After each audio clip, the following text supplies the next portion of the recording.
सतगुरुदेव की जय। बंदी छोड़ कबीर साहिब जी की जय। बंदी छोड़ गरीबदास जी महाराज जी की जय। स्वामी राम देवानंद जी गुरु महाराज जी की जय हो।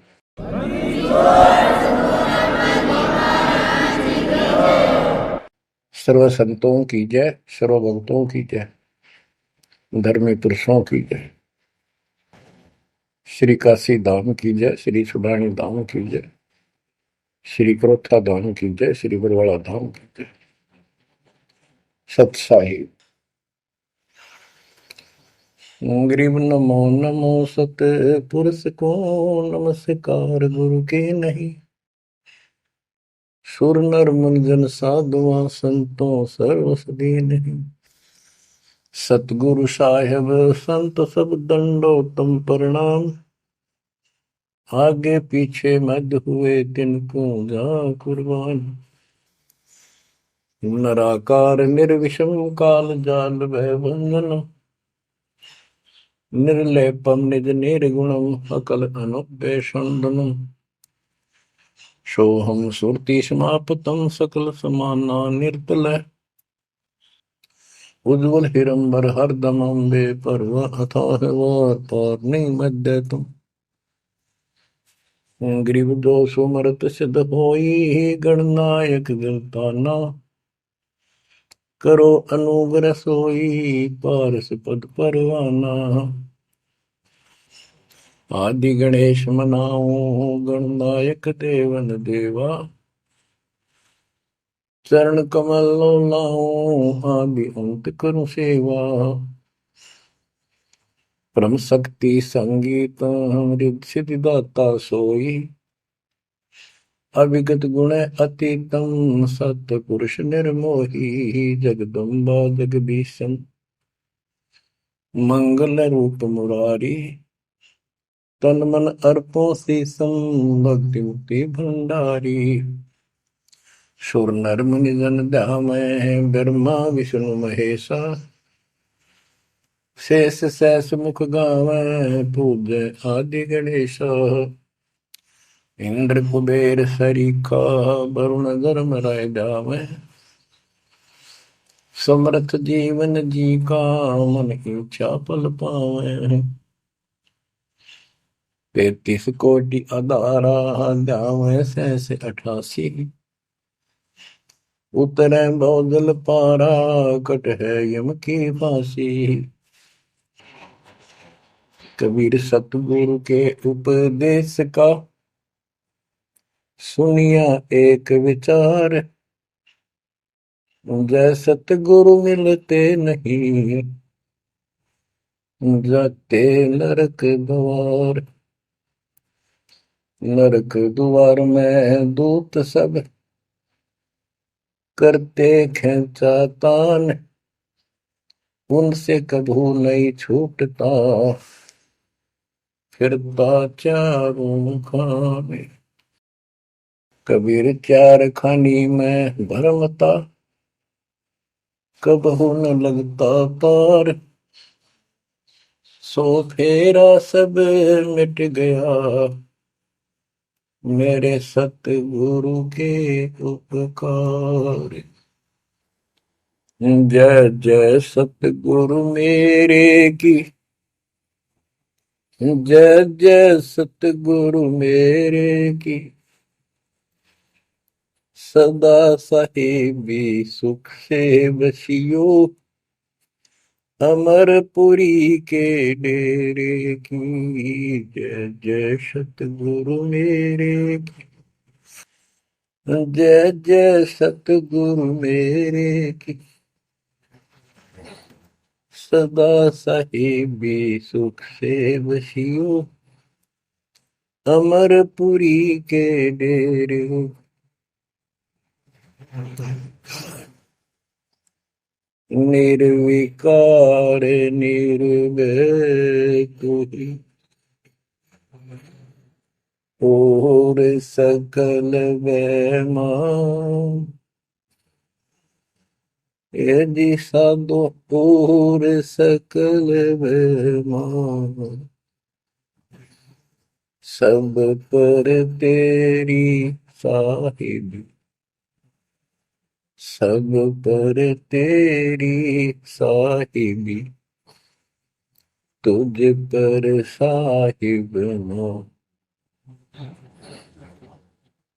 निर्विकार निर्भय, निर्विकार निर्भय तू ही, पूर सकल बना, यदि साधु पूर सकल बना,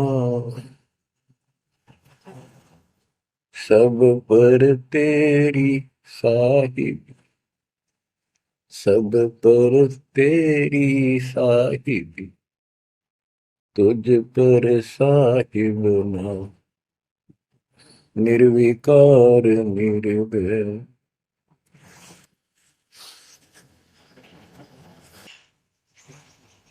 परम पिता परमात्मा कबीर जी की प्यारी आत्माओं,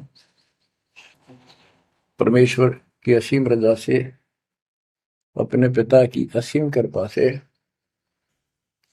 आज इस घोर कलयुग के अंदर अपने को धर्म कर्म करने का प्रॉपर ज्ञान हुआ, विशेष ज्ञान विधिवत, और सच्चा ज्ञान, सच्चा भगवान, सच्ची भक्ति, और आपको पूर्ण सतगुरु प्राप्त हुआ। जो इस गंदे लोक में आकर हम परमात्मा को फिर भुला दिए, भूल गए, भुला दिया हमारे को, भूले नहीं। ये त्रिगुण में माया, रजगुण धर्मा से निकल रहा है गुण, सतगुण विष्णु जी से, तमगुण शंकर जी से हमारे ऊपर इतना जबरदस्त प्रभाव रखता है कि हम सब भूल जाते हैं और इनसे प्रेरित होकर के सारे उल्टे काम करें। ब्रह्मा जी के गुण से या ठाठ बाट की इच्छा होती है, राजपाट की इच्छा होती है, और संतानों उत्पत्ति बाई फोर्स कराई जाती है, जीव के वश का नहीं होता। और फिर ममता मोह एक ऐसा रोग लगा रखा है, ये सबता लग जाता है। किसी से 10 दिन ठीक से बात कर ले, उससे मोह हो जा, और अपने परिवार में जन्म लेने वाले बच्चों को से तो होना ही होना, हुआ तो 8% सीने से लगाते हैं उनको। तो वो होता क्या है, ये काल का आहार तैयार करवाया जाता है। गीता अध्याय 7 श्लोक 12 में कहा है कि अर्जुन, रजगुण तमगुण सतगुण, रजगुण ब्रह्मा, सतगुण विष्णु, तमगुण शिव जी, इन तीनों गुणों के द्वारा जो कुछ भी हो रहा है उसका निमित्त मैं हूं, मैं इनमें नहीं हूं, यानी मैं इनसे अलग हूं, ऊपर हूं। रजगुण ब्रह्मा से उत्पत्ति, सतगुण विष्णु से मोह ममता एक दूसरे में जकड़ देना, सतीथी बोल रहे हैं इसको, अब टिके रहे यहाँ पर, और तमगुण शंकर से संहार। ये है यहाँ का प्रोसीजर। हमारी आंख कतई नहीं खुलती क्योंकि प्रेशर ज्यादा है, इतना दबाव है, जीव की अवस्था नहीं है। आपको इतना ज्ञान सुना दिया और सुना रहे हैं, इस ज्ञान से आपके अंतःकरण में ये फाइनल हो जाएगा एक दिन, क्योंकि बार बार कोई वस्तु सुनते हैं उसका धीरे धीरे धीरे धीरे असर बनना शुरू होता है। हम बातें सुनते हैं, सत्संग सुनते हैं, विचार मालिक के सुनते हैं, वाणी सुनते हैं, तो एक बार तो कति वैराग आ जाता है कि सचमुच बहुत गलत जगह फंस गए या कुछ भी अपना लेंगे। और उसके थोड़ी सी देर के बाद, क्योंकि मेरे को और काम भी करने होते हैं, ये व्यवस्था यहाँ की ऐसी है, तो फिर शाम तक कति भूल पड़ जाती है, बस मंत्र कभी कभी याद आ जाते हैं करने हैं, सुबह दोपहर शाम की वो नियमित सतुति भी याद रह जाती है। बाकी समय हम ज्यादातर अन्य कारोबार के सिलसिले में, रोजगार के सिलसिले में बातें करते रहते, वह फिर से थोड़ी सी भूल पड़ जाती है। फिर जब सत्संग सुनते हो फिर जागृति आती है। ये ऐसे चलेगा चलने दो। जैसे आपको बताता हूँ, बार बार दास बताता है कि आप बच्चे स्कूल में जाते हैं, अध्यापक आता है, अपना उसका पीरियड लेता है, सबको सावधान करता है, ध्यान से सुनो, लाइन में बैठ जाओ। तो हम बहुत सतर्क होके उनकी एक एक बातों को सुनते हैं, नोट करते हैं, लिखते हैं, फिर याद करते हैं। उसके बाद हम फिर खेलते कूदते भी हैं। बच्चे घर का भी काम करते हैं, माँ बाप का हाथ भी बटाते हैं। लेकिन जो स्कूल के अंदर जो बातें सुनी थी, जो ज्ञान सुना था, वो एक अलग कोने में, मन के हृदय के अलग कोने में डिपॉजिट होना शुरू हो जाता है। और उसके अतिरिक्त हम और भी काम सारे करते रहते हैं जो पहले भी कर रहे थे। एक दिन हम विद्वान बन जाते हैं, वो काम फिर भी कर रहे हैं। इस ज्ञान को रह रहकर सुनने से एक दिन आत्मा कति दृढ़ हो जाएगी कि इस संसार में एक दिन भी रहने का नहीं है, ये संसार एक दिन भी। और कभी भी फिर शरीर यहां से छूट जाए, जाने का टाइम आ जाए, नो प्रॉब्लम। हमारी आस्था सतलोक में जाने की होगी, क्योंकि हमने वहां जाने का टारगेट बना रखा है। पहले तुम्हारा कोई टारगेट नहीं था, हमारे पास जाएंगे कहाँ। उसमें कोई बच्चे में मोह हो जाता, परिवार में मोह रह जाता, यही कुत्ते बनकर जन्म ले लेते। कबीर साहब कहते, जहां आशा ता बासा हुई, मन कर्म वचन सुमरियो सो। गीता गए 7 श्लोक 6 में यही स्पष्ट किया है कि अर्जुन, अंत समय में जो जिस भी भाव में भावित रहता है, जिसके ऊपर जिसमें आस्था रहती है, वो उसी को प्राप्त होता है। जब तक हम भक्ति नहीं करते, इस ज्ञान से परिचित नहीं होते, तो हमारा संसारिक संसारिक यानी परिवार में, संपत्ति में, इसमें कभी हम जकड़े बैठे होते हैं। एक उदाहरण दिया करते थे गुरुदेव, एक बूढ़े की मृत्यु होती, किसान था, पशु रक्षा करते थे, मृत्यु होने लगी, उसकी जुबान बंद हो गई। आसपास परिवार के सदस्य आगे, वही पिताजी तो अंतिम टाइम आ गया, वो आगे। तो थोड़ी देर के बाद वो ऐसे संकेत करने लगा, ऐसे इशारा हाथ से। उन्होंने सोचा भाई पिताजी कुछ कहना चाहे है, हो सकता कोई धंधा रखा और बताना भूल गया, वो अचानक मृत्यु होगी। एक डॉक्टर बुलाया, उसने पता था कि एक बार ये बुलवा देगा, 500 रुपये लेगा, ऐसा इंजेक्शन लगाता है। वो बुलाया गया, उसने इंजेक्शन ला दिया। पिताजी बता बता जल्दी क्या कहना चाहो थे। एक गाय का बछड़ा झाड़ू मुंह में दे रहा था, उन्हें खराब कर रहा था। जो बोला, देख यो बछड़ा झाड़ू चाबे, तुम कित मर गए, नाश करोगे मेरे गाय पक्ष है, ये नुकसान कर दिया। 2.5 आने की झाड़ू 500 रुपये पड़ गई हुए। जहां साता बासा हुई, वहीं पर कुत्ता गधा पशु बढ़कर वहीं जन्म लेगा। तो हमारी एक वृत्ति यहाँ से हटेगी इस ज्ञान से। अंतिम समय आप यहाँ कुछ याद नहीं आओगा, इस ज्ञान में सुनते रहे और भक्ति करते रहे, मर्यादित रहे।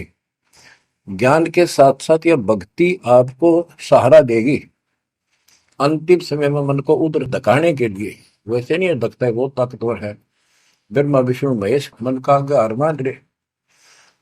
ये ज्ञान और इस भक्ति की शक्ति इस आत्मा को न धका देगी ऊपर। अंत समय में सेकंडों के अंदर सतलोक बैठे पाएंगे। इस पर लगे रहना, इस मार्ग से जैसे दास आपको बताता जाएगा। अमर करूं सतलोक पठाऊं, ताकि बंदी छोड़ करूं। कबीर साहब कहते हैं, मैं अमर करूं सतलोक पठाऊं भेज दूं, इसलिए बंदी छोड़ कर लाता। अब यहाँ ये क्यों हो रहा है, क्या हो रहा है, आपको सब पता है। पहले तो नहीं था, पर अब पता लग गया आपको, बिल्कुल सही पता लग गया। माता पिता के सामने बच्चे एक या दो तुरंत मर जाते हैं, टक्कर मारते रह जाते हैं, हाथ कुछ नहीं आना, और कई महीने वर्षों तक उसकी याद सताती रहती। हम इतने विवश हैं, हम इतने बंद में हैं, हम कुछ नहीं कर सकते, लाचार हैं। एक राष्ट्रपति किसी देश का या प्रधानमंत्री या अन्य कोई सक्षम मानता अपने आप को, उसका इकलौता बेटा मर गया, प्रधानमंत्री, टक्कर मारा वो टक्कर। और उससे पहले जब आकाश में वो थी उसकी तुती, साथ में आकाश में रहा था, उसका दिमाग धरती पे पटक दिया। एक बताते हैं, महाभारत में प्रकरण आता है, द्रोणाचार्य, ये गुरु था कौरव पांडव का, और शिक्षा दिया करता, मोह मत करो, मोह सबसे बड़ा खतरनाक है। द्रोणाचार्य का जब लड़का अश्वत्थामा मरा, मरा नहीं था उस समय तक, ये कह दिया गया अश्वत्थामा मर गया। वो झूठ बुलवाई गई थी श्री कृष्ण में प्रवेश काल द्वारा कि एक अश्वत्थामा नाम का हाथी था, उसको मार दिया गया। और युधिष्ठिर का बहुत विश्वास करते थे सब कि ये सत्यवादी है, कभी झूठ नहीं बोलता। तो काल ने यह चाल चाली कि द्रोणाचार्य पांडवों की सेना को मार डालेगा। बहुत जबरदस्त तीरंदाज है, बहुत गजब का सूरवीर निशानेबाज है, इसको कंडम किया जाए। तो उसको कंडम करने का तरीका अपनाया कि इसको एक झूठी खबर फैलाई जाए कि अश्वत्थामा का बेटा मर गया युद्ध में, फिर ये पागल हो जाएगा। ऊपर तक दुनिया गीत गाती है, जब लग गया अपने, जब पता लग गया तो युधिष्ठिर से झूठ बुलवा दिया कि तूने कह दे कि अश्वत्थामा पीते, अश्वत्थामा मर गया, तेरी झूठ भी ना होगी, हाथी मर गया ना, ये हो जाएगा। तो पहले तो युधिष्ठिर माना नहीं, फिर ये कहा कि हाथी मार दिया है, तो झूठ थोड़ी है। झूठ तो थी है, जो थोड़ा पहले हम छोटे से थे तो यूं कहते, अरे झूठ बोली तो ना पाप लगेगा, बोला ना, उंगली पर उंगली चढ़ा के बोली थी, ये कौन पाप लगे। यानी ये अपने फार्मूले हैं, पाप तो लगेगा। तो सब ने कहा कि आपका बेटा अश्वत्थामा मर गया, दौड़ना चाहिए। तो बोला नहीं, मेरा बेटा नहीं मर सकता, नहीं मर सकता, उसको मारने की हिम्मत किसी में नहीं है। कि युधिष्ठिर कह देगा तो मैं मान जाऊंगा। तब युधिष्ठिर ने कहा अश्वत्थामा थे नर व कुंजर, नर तो जोर तो बोल दिया, व कुंजर, भाई हाथी आदमी या हाथी ये नहीं कह सकता, वो मन मन में बोल दिया। तो यह बात सुनकर अश्वत्थामा थे, अश्वत्थामा मारा गया।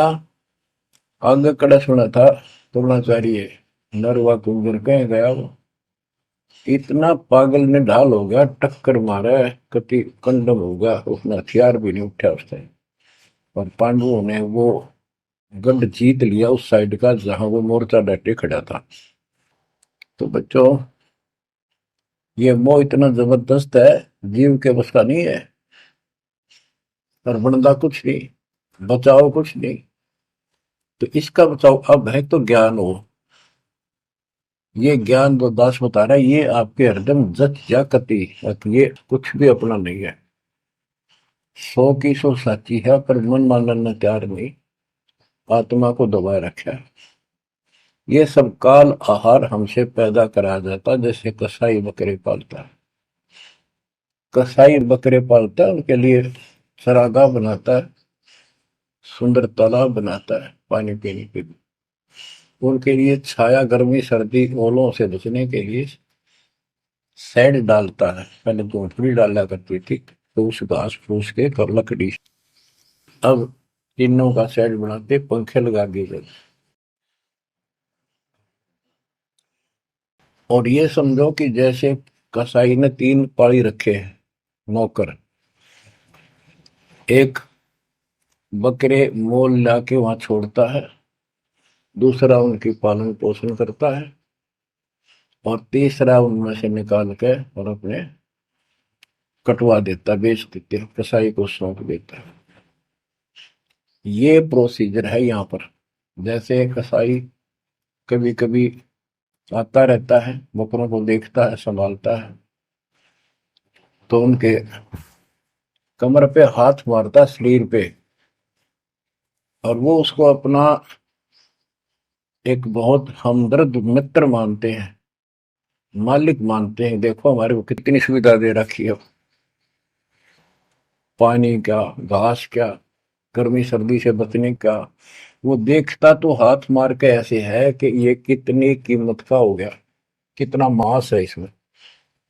और वो समझते हैं ये प्यार करे हमारे से, कसाई लाड करता है, वो भी उसको प्रतिफल में जीभ से चाटते हैं उसका हाथ, प्यार करते हैं। और कई कई तो उसके ऊपर पैर फैला कर उसको प्यार देना चाहते, सीने से लगाना चाहते हैं बकरे। ऐसा पशु भी प्यार देते हैं, उसको अपना मानते हैं। वो देख रहा है इसमें मांस कितना है, और नौकरों को बता देता है इन इनको निकाल लो। उसका कोई रहम नहीं है, कितना लाड करो, कितने उसके गुण गाओ। उसने उद्देश्य यही है, उसका मतलब यही था, उनको पालने का। कबीर साहब कहते खाई खुराक का, पहन पोशाक का, यम का बकरा पलता है। या बढ़िया बढ़िया माल खा के, और सुंदर सुंदर कपड़े, ड्रेस, अटपट फैंसी के कपड़े, ये पहनेंगे वो पहनेंगे। कहते खाई खुराक का, पहन पोशाक का, यम का बकरा पड़ता है। काल के बकरे पड़न लग रहे हो तुम। इन बातों को बच्चों अच्छी तरह हृदय में बैठा लो, एक कोने में। संसार में रहेंगे, रहना पड़ेगा, लेकिन परमात्मा की शरण में रहेंगे, मर्यादित रहेंगे। काल का कोई अटैक आप पर नहीं होगा, ना आपके परिवार पर होगा, ना किसी धन संपत्ति व्यवसाय पर होगा। ये सत्कर मान लेना। हम मर्यादा को हल्के में ले लेते हैं, और ये हमारे विनाश का कारण होता है। गलती हम करते हैं, कोई काल का ऐसा अटैक आने का समय हो गया, वो नुकसान हो गया, तो भक्ति और छोड़ देते हैं, हो गया सर्वनाश। भक्ति छोड़ दी, भगवान की शरण छोड़ दी, फिर और कहाँ ठिकाना रह गया। कटी पतंग हो गई। कटी पतंग का कोई अस्तित्व नहीं रहता, कुछ देर उड़ जरूर सकती है, अंत में पता नहीं कि कर का पेड़, बबूल के पेड़ में उड़ के फड़फड़ कर कपाटती है। ऐसे फंसे रह जाओगे तुम इस काल के जाल में, कांटेदार झाड़ियों में, इस गंदे लोग। तो बच्चों इस बात का सख्त ध्यान रखो, यदि आपने यहां से निकलना है, मर्यादा ना टूटे। और मर्यादा ये पता नहीं कितने प्रकार से टूट जाती है।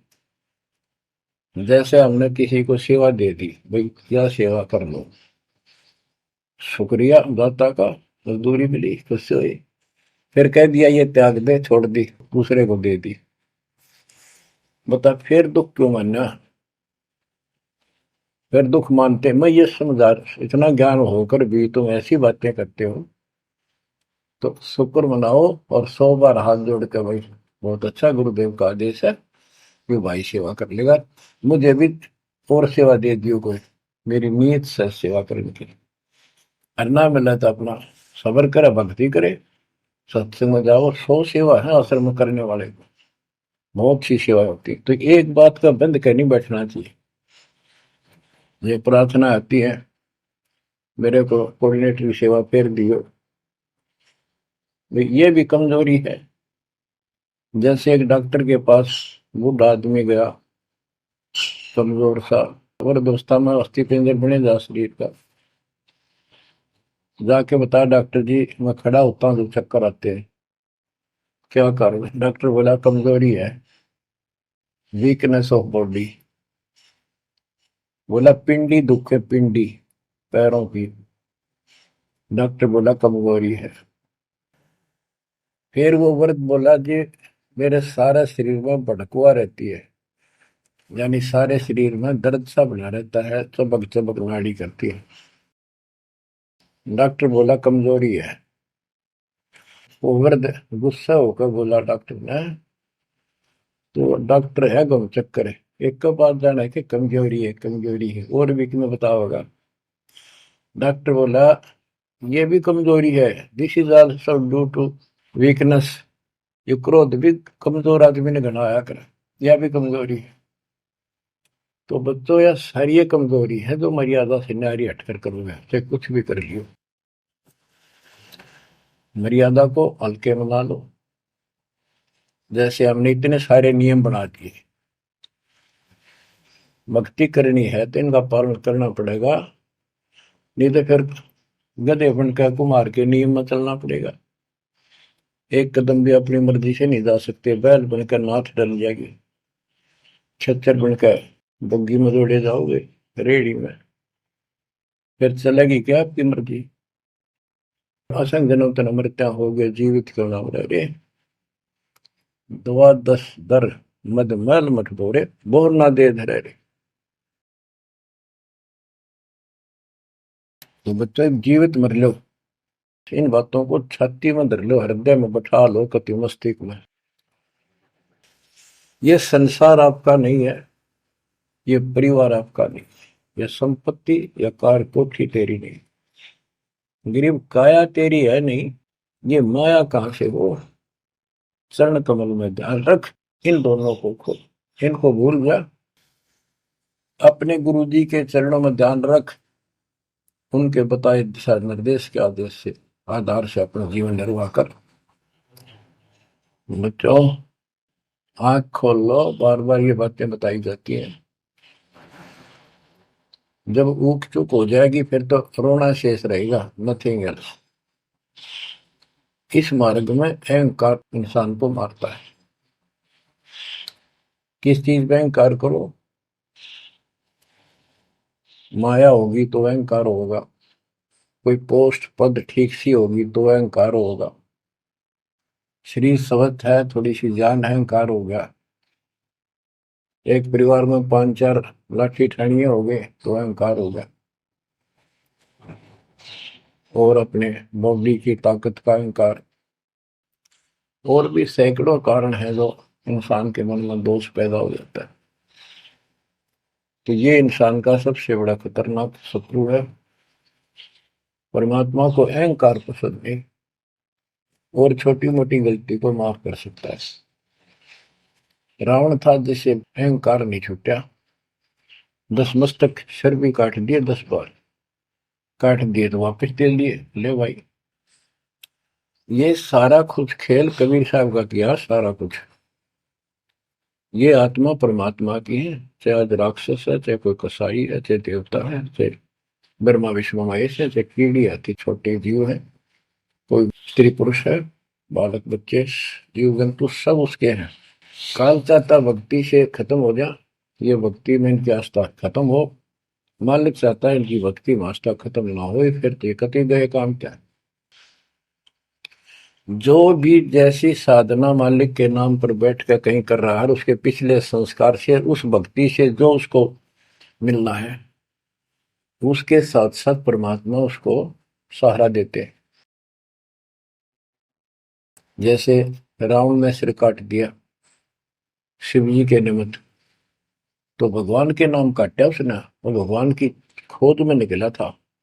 साधना गुरु गलत मिलने से उसको मार्ग गलत मिल गया। पिछले जन्म के संस्कारी ही इतने सेक्रीफाइस कर सकते, इतनी कुर्बानी कर सकते, वैसे नहीं हुआ करते। तो पिछले जन्मों में वो भगवान का भगत रहा है, फिर इतना बिगड़ गया कि राक्षस बन गया। तो उस मालिक ने उसको 10 शीश वापस दिए, लेकिन बकवाद करी तो अंत बुरा हुआ। उसके कर्म मधु सिद्धि सिद्धि की, उनसे धन दे दिया, वो धन भी यही छोड़ गया। गिरफ्त सर्व सोने की लंका होती, रावण शरण दी, एक पलक में राज विराजी, जम के पड़े दी। मन तो सुख के सागर बसरे, और न ऐसा यसरे। क्या मांगो कुछ थिर न राही, देखत नैन चला जग जाई। एक लख पूछ सवा लख नाती, उस रावण का आज दीवान बाती। एक पुत्र मांगते फिरते, एक बेटा देते, हे भगवान, बेटा हो गया। बेटियों की तो हम गिनती नहीं करते। बेटा चाहिए, बेटा। वो किस लिए उगलछमी पैदा कर रखी थी कि बेटा ना हो, यहाँ तक गति नहीं होगी माँ बाप की, क्योंकि अंत समय में जेठा बेटा, बड़ा पुत्र, माँ बाप का अंतिम संस्कार कराए, यानी उसने फूका, फिर उसकी अस्थि डाल करावे, फिर उसकी क्रियाक्रम करावे, तो उसकी गति हो। और जिसका बेटा नहीं, उसकी गति नहीं हो सकती। उसको तो संतान वाला मानते भी को नहीं, माना नहीं करते थे। अब तो ये चांदना होगा, रोशनी होगी, बेटा बेटी है। कितनी मूर्खता का काम था। लेकिन काल ने तो उल्टी पढ़ाई पढ़ानी, उल्टा रास्ते डालना, वो होना, एक परंपरा बनाकर बैठ गए। वो एक लकीर के फकीर होंगे।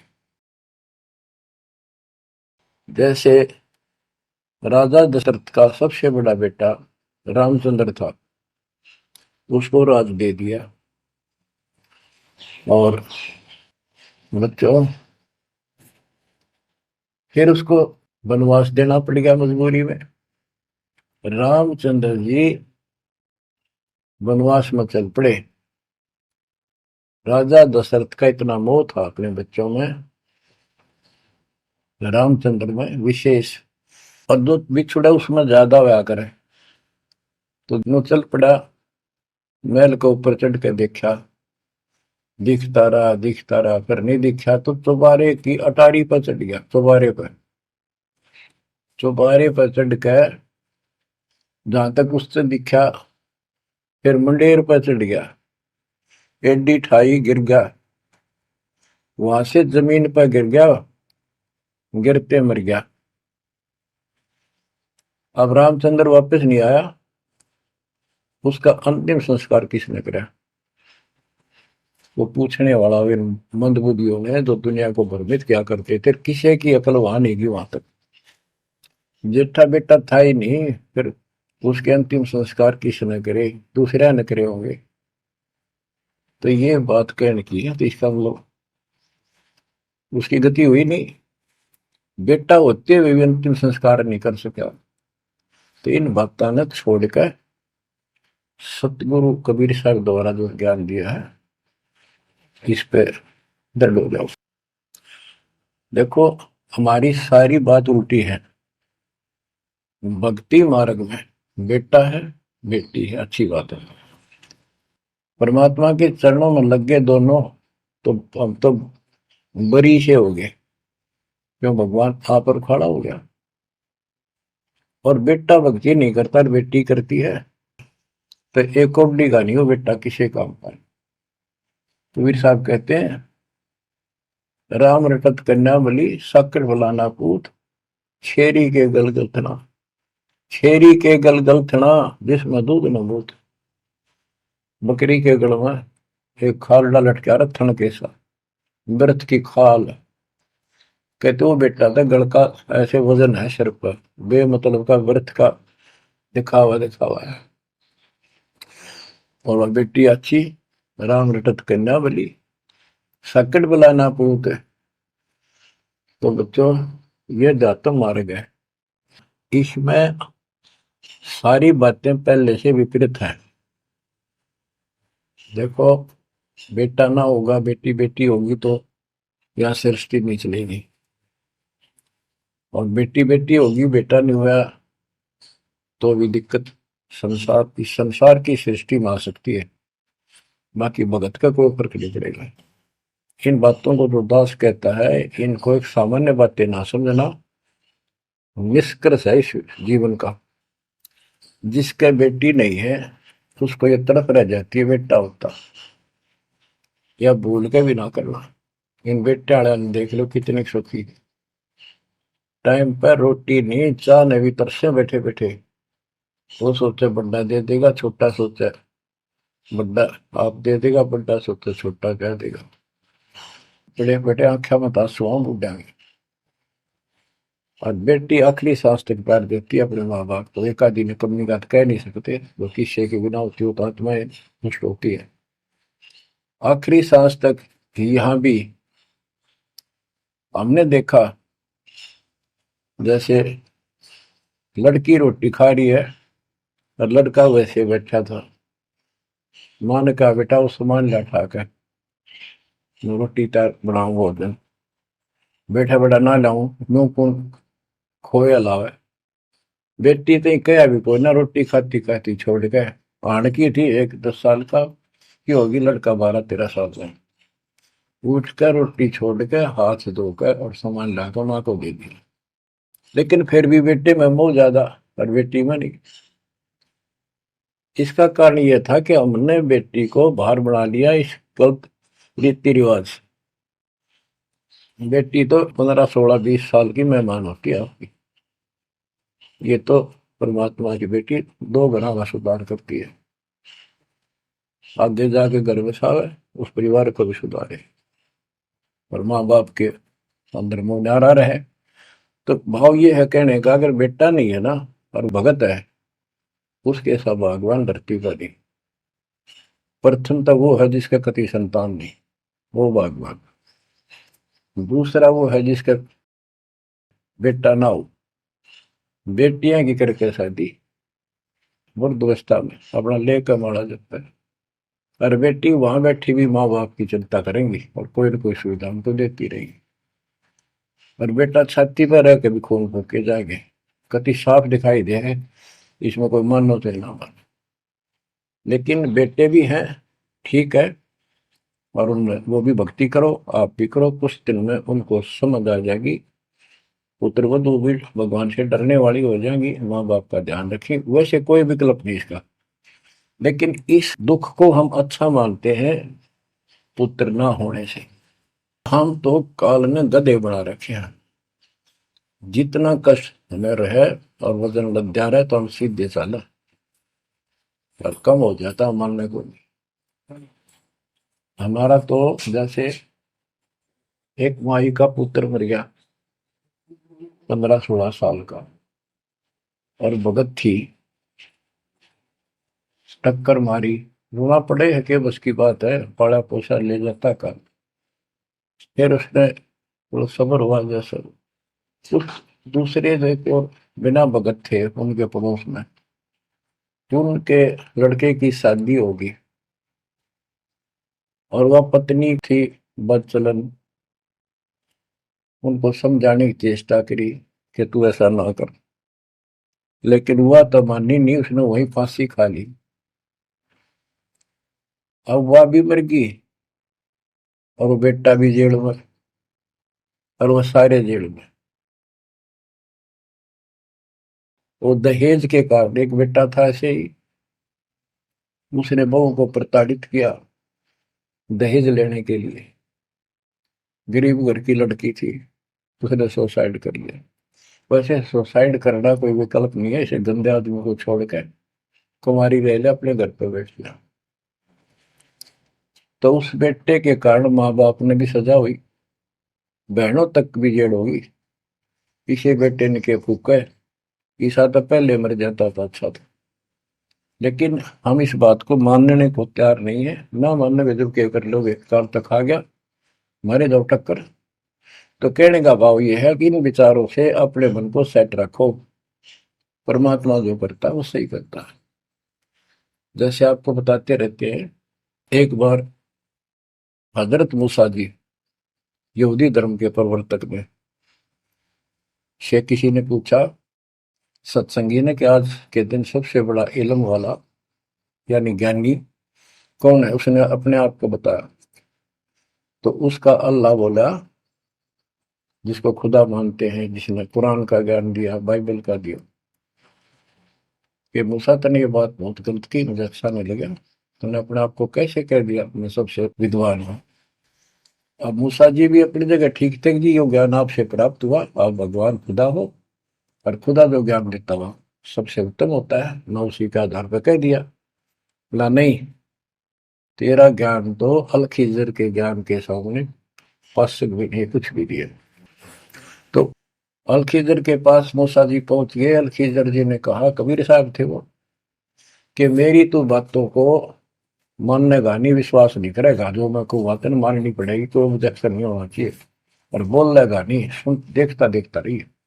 वो बोला, मूसा जी बोले, बिल्कुल महाराज, जैसे आप कहोगे, मुझे सब्र करने वाला पाओगे, कति मैं ऑब्जेक्शन नहीं करूंगा आपकी बातों में।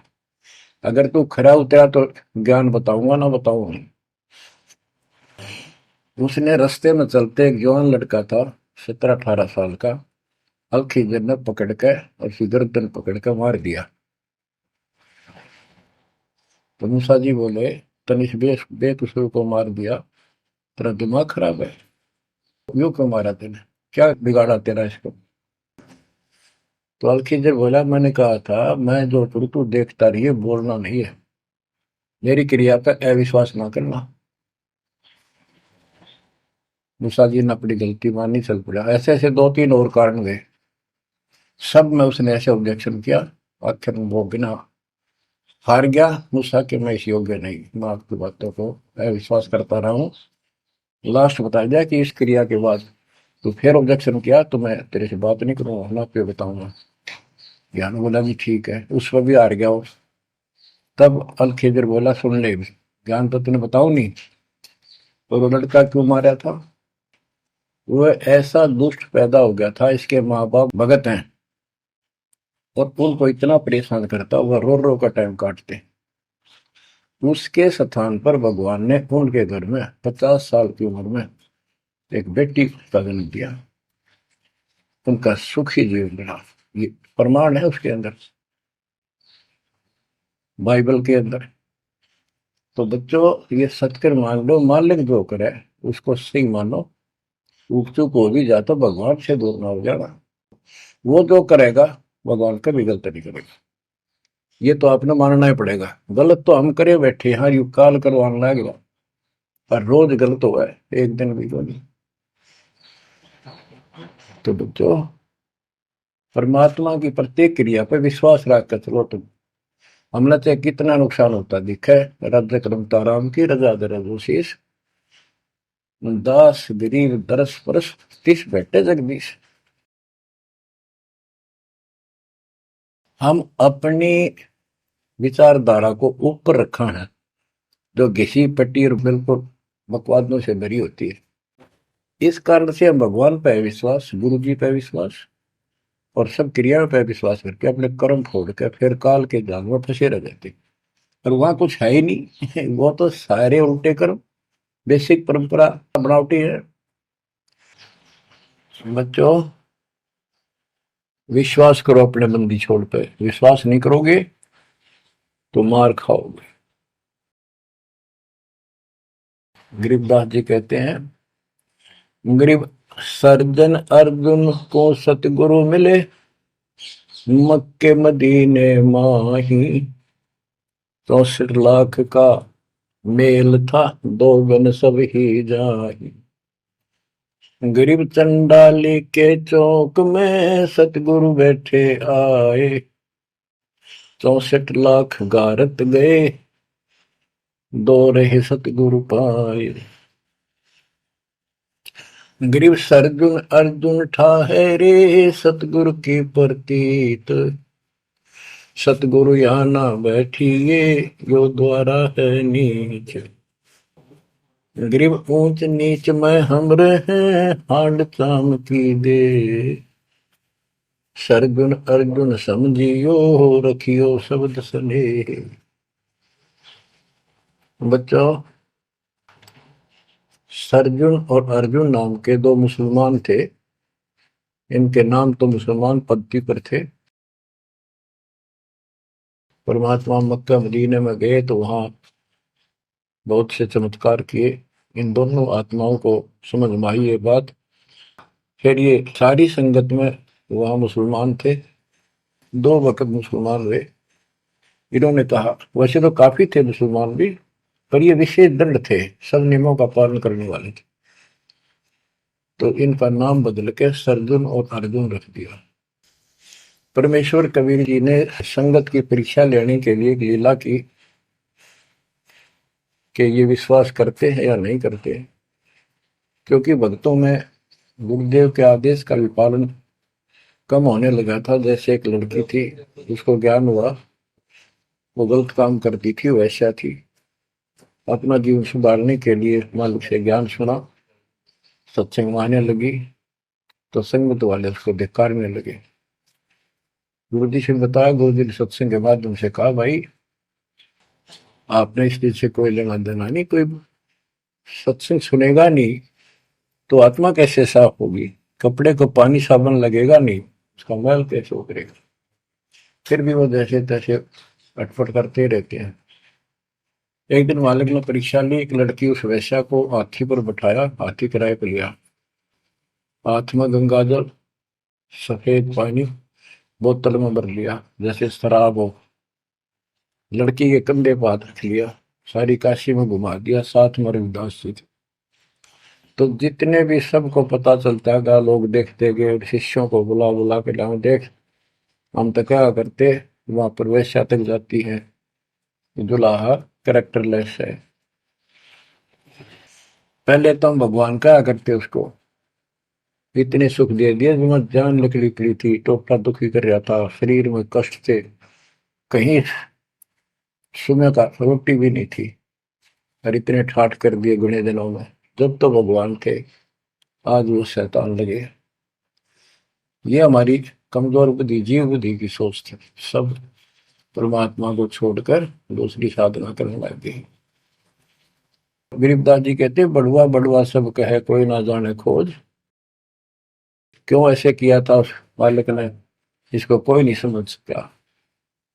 दास गरीब कबीर कर्म बट सर का बोझ, कि वो इतने शिष्य बना लिए थे, उसका भार गुरु पे होता है उनको पार करने का। और वो सारे निकम्मे हो गए थे, अविश्वास कर रहे थे, मर्यादा का पालन नहीं करते थे, तो एक का झटके में सारे आप पड़ गए, वो भार सारा उतर गया। तो उस समय अर्जुन सर्जुन बाहर गए हुए थे, उनका ड्यूटी लगाई थी, तू जाया करो मुसलमानों के मेला में, वहां समझाओ लोगों को। तो मक्का मदीना से ये आए। उस समय सारी लीला हो चुकी थी, और कबीर साहब उनकी परीक्षा के लिए उस दिन भी उस लड़की के घर जा बैठे, वैश्या के आंगन में। अर्जुन सर्जुन को बताया कि गुरु जी तब भाई कति गिर गए, जुल्म कर दिया सरेआम, वैश्या के साथ हाथी में घूम रहे थे, शराब पी रहे थे। अर्जुन सर्जुन को विश्वास नहीं हो रहा था कि ऐसी क्या बात कर रहे हो, ऐसी बात कहने से ही पाप लगता है गुरु जी के प्रति, तुम ये बोल क्या रहे हो। तो एक बोला, मैं अभी देख कर हूँ, आज भी वहीं बैठे ना, एक ही ना, तो जा देख ले, देख लो जाके। वो दोनों वहां गए, परमात्मा बैठे थे, लड़की पैर दुबारी, गुरु जी बैठे चारपाई पे, बेटी बैठी नीचे। तो गुरु जी को शिक्षा देते हैं, गरीब सर्जुन अर्जुन ठहरे सतगुरु के प्रतीक, यानी उनने कुछ दृढ़ता दिखाई थी। फिर जाके देखा तो वहां सतगुरु से बोले, सतगुरु आना बैठिए, यो द्वारा है नीच। हे सतगुरु, आप यहाँ ना बैठो, ये तो एक नीच औरत का घर है। परमात्मा बोले, गरीब ऊंच नीच में हम रहे, ये हाड चाम की दे, तुम्हारी हाड चाम की दे है, इसकी बोई। अर्जुन अर्जुन समझियो, रखियो शब्द स्नेह, तुम समझ जाओ, अपनी भक्ति कर लो, जो नाम दिया, इन बातों में कुछ नहीं दे रहा। तुम गुरु को शिक्षा देते हो तो मेरे गुरु हो गए। ऊंच नीच में हम रहे, ये हाड चाम की दे, सर्जुन अर्जुन समझियो, रखियो शब्द स्नेह। तो उनकी आंखें जब खुल गई, पैर पकड़ लिए, माफ करो गुरुदेव, मेरे नीच आत्मा है, हमसे बड़ी भूल होगी, क्योंकि वो चाहती उनको भक्ति। फिर परमात्मा ने कहा, बेटा कितनी बात बना लो तुम, मेरे प्रति वो भाव थारा हो नहीं सकता, तुम्हारे मन में मैल आ चुका है, और ईब मेरे इस शरीर से गुरु रूप से तुम पार नहीं हो सकते। फिर रोए बुरी तरह जी, फिर उद्धार कैसे होगा। फिर बता कि दिल्ली से 10 मील दूर पश्चिम की ओर किसी गांव में हम फिर आएंगे, हमारा एक भक्त आएगा, उसको दीक्षा देंगे, दीक्षा उससे लेकर तुम कल्याण को प्राप्त होगे। तो वो कहते हैं वहां से चल के वृद्धावस्था में हमायूं गांव है खरखोदे के पास, वहां आकर उनके कति वृद्ध हो गए, मालिक की कृपा से वो 200 साल जिए ऊपर से। और फिर गरीबदास जी को परमात्मा मिले 10 साल की उम्र में, उनको दीक्षा का आदेश दिया। तब उन्होंने वहां से दीक्षा लेकर वहीं शरीर छोड़ दिया छुड़ानी में। उनकी अभी तक हमारे सामने बताओ थे, हम जाने लगे थे कि अब 2-3 साल पहले, 10 साल पहले, या भोरी वाले महाराज आया करते गरीबदास जी, उन्होंने वो मंडी खुदवा दी। उनके दोनों की यादगार बनी हुई थी, इसलिए खुदवा दी कि लोग इन पूजन लाग जाए गरीबदास जी को छोड़ के। तो कहने का भाव यह है बच्चों, आंख खोल लो, इन बातों को चिंतरा, गुरु के प्रति कभी अविश्वास नहीं होना चाहिए, और परमात्मा की प्रत्येक क्रिया को शिरोधार्य होना चाहिए। आंख खोल लो, परमात्मा बार बार यह मौका नहीं देगा आपको। समझा है तो सिर दर पाऊं, और नहीं रे ऐसा था। ये संसार समझदा नहीं, कहंदा शाम दोपहरे गरीब दास ये वक्त जात है, रोवोगे इस पैरे। भक्ति नहीं करते वो न्यू रोएंगे, गलत साधना कर रहे वो रोएंगे। ये सच्ची भक्ति करके मर्यादित ना रहे तो तुम रोओगे। कभी सीधे हो जाओ, समर्पित हो जाओ, मालिक के चरणों में सदा ध्यान रखो। बुराइयों सभी भक्तों को सत साहिब, जल्दी से चैनल को सब्सक्राइब कर दीजिए। सतलोक स्पिरिचुअल फैक्ट्स। धन्यवाद। सत साहिब जी, सत साहिब।